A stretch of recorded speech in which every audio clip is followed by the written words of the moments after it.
Inter pass అయిన students కి practical learning and industrial exposure తో 100% ప్లేస్మెంట్ ఇస్తుంది ఐ క్రియేట్ డిగ్రీ కాలేజ్.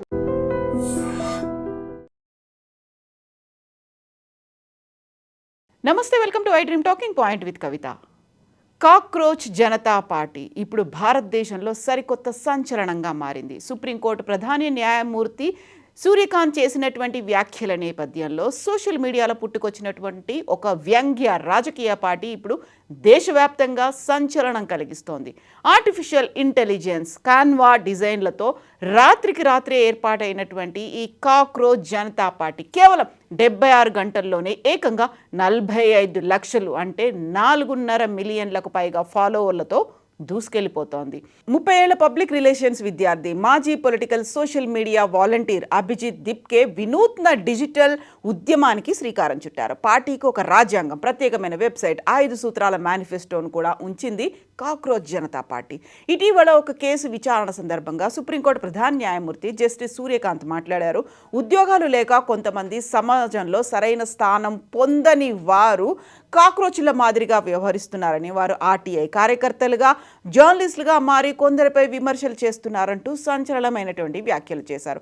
అయితే దేశంలో పెరుగుతున్నటువంటి నిరుద్యోగం, అవినీతి, రూపాయి పతనం, ఇంధన ధరలు, పేపర్ లీకేజీ వంటి సమస్యలతో ఇప్పటికే తీవ్ర అసంతృప్తితో ఉన్నటువంటి యువతకు ఈ వ్యాఖ్యలు తీవ్ర ఆగ్రహాన్ని తెప్పించాయి. వ్యవస్థ తమను బొద్దింకలా చూస్తే ఆ బొద్దింకలన్నీ ఏకమైతే ఎలా ఉంటుందో చూపిస్తామంటూ అభిజిత్ దీప్కే ఈ కాక్రోచ్ జనతా పార్టీని స్థాపించాడు. దీంతో ఈ పార్టీని స్థాపించి సోషల్ మీడియాలో జాయిన్ అయిన వెంటనే అంటే కొద్ది గంటల్లోనే పార్టీకి విపరీతమైనటువంటి ఫాలోవర్లు లభించారు. ప్రస్తుతం ఇన్స్టాగ్రామ్తో పాటుగా ఎక్స్, ఫేస్బుక్, ఇతర సోషల్ మీడియా పార్టీల్లో ఇన్స్టాగ్రామ్, ఎక్స్, ఫేస్బుక్ తదితర సోషల్ మీడియాల్లో ఈ పార్టీ దూసుకుపోతోంది. అయితే తన వ్యాఖ్యలను తప్పుగా అర్థం చేసుకున్నారు అనేటువంటి మాటని సిజేఐ చెప్తున్నారు. నకిలీ డిగ్రీ సర్టిఫికేట్లతో వ్యవస్థను తప్పుదారి పట్టించే వారిని ఉద్దేశించి మాత్రమే తాను కాక్రోచ్లుగా అభివర్ణించారని సిజేఐ వివరణ ఇచ్చారు. అయినప్పటికీ జరగాల్సినటువంటి నష్టం జరిగిపోయింది. మరోవైపు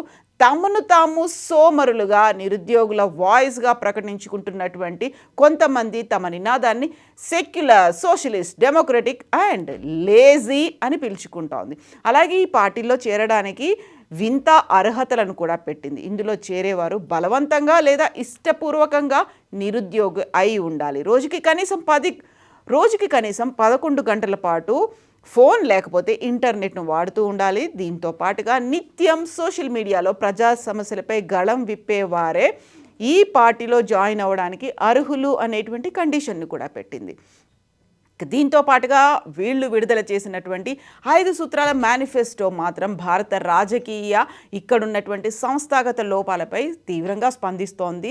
రిటైర్మెంట్ తర్వాత ఏ ప్రధాన న్యాయమూర్తికి రాజ్యసభ సీట్ ఇవ్వకూడదని, ఓటర్ల జాబితా నుండి అర్హులైనటువంటి ఓట్లను తొలగిస్తే చీఫ్ ఎలక్షన్ కమిషనర్ని యుఏపిఏ చట్టం కింద అరెస్ట్ చేయాలని, పార్లమెంట్ అండ్ క్యాబినెట్లో ఉన్నటువంటి మహిళలకు 50% రిజర్వేషన్లు కల్పించాలని మేనిఫెస్టో డిమాండ్ చేస్తోంది. కార్పొరేట్ సంస్థల చేతుల్లో ఉన్నటువంటి మీడియా లైసెన్సులను రద్దు చేసి స్వతంత్ర మీడియాకు ప్రాధాన్యత ఇవ్వాలని, ఒక పార్టీ నుంచి గెలిచి మరో పార్టీలోకి మారే ఎమ్మెల్యేలు లేకపోతే ఎంపీలపై 20 ఏళ్ల పాటు ఎన్నికల్లో పోటీ చేయకుండా నిషేధం విధించాలని కూడా ఈ కాక్రోచ్ జనతా పార్టీ చెప్తోంది.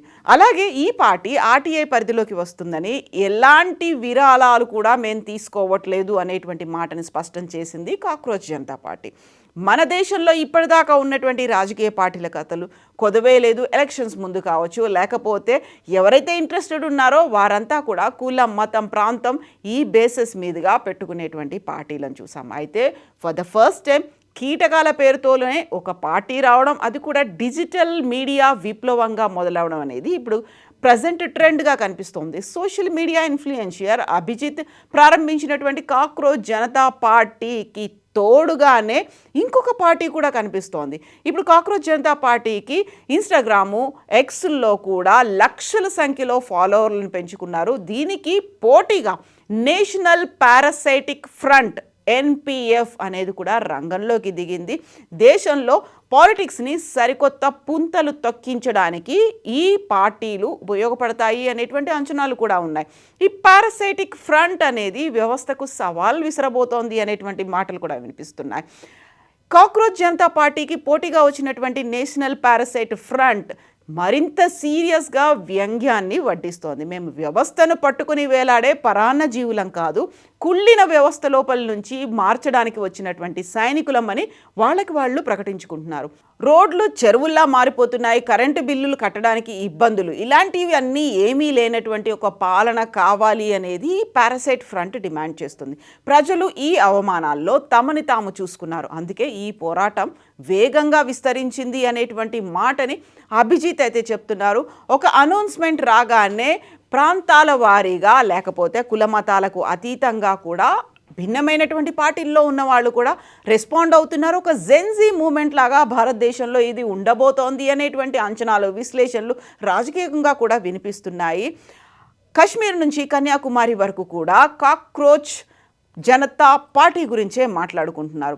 అయితే చేస్తున్నటువంటి ఆరోపణలు కావచ్చు, లేకుంటే వారి మీద వచ్చినటువంటి వ్యాఖ్యలు కావచ్చు, వక్రంగా ఉన్నాయి, వక్రీకరిస్తున్నారు అనేటువంటి మాటలు చెప్పినప్పటికి కూడా పెద్ద ఎత్తున ఎందుకని ప్రతి ఒక్కరూ దీని గురించి, కాక్రోచ్ జనతా పార్టీ గురించి మాట్లాడుకుంటున్నారు. నిజంగానే ఇది జెన్జీ మూమెంట్లా అవుతుందా? గతంలో నేపాల్, బంగ్లాదేశ్, శ్రీలంకల్లో కనిపించినటువంటి జెన్జీ మూమెంట్ని ఇదేమైనా రిఫ్లెక్ట్ చేస్తుందా, లేకపోతే ఇది కేవలం ఒక పాల పొంగులాగా కనిపించి ఆ తర్వాత చల్లారిపోతుందా?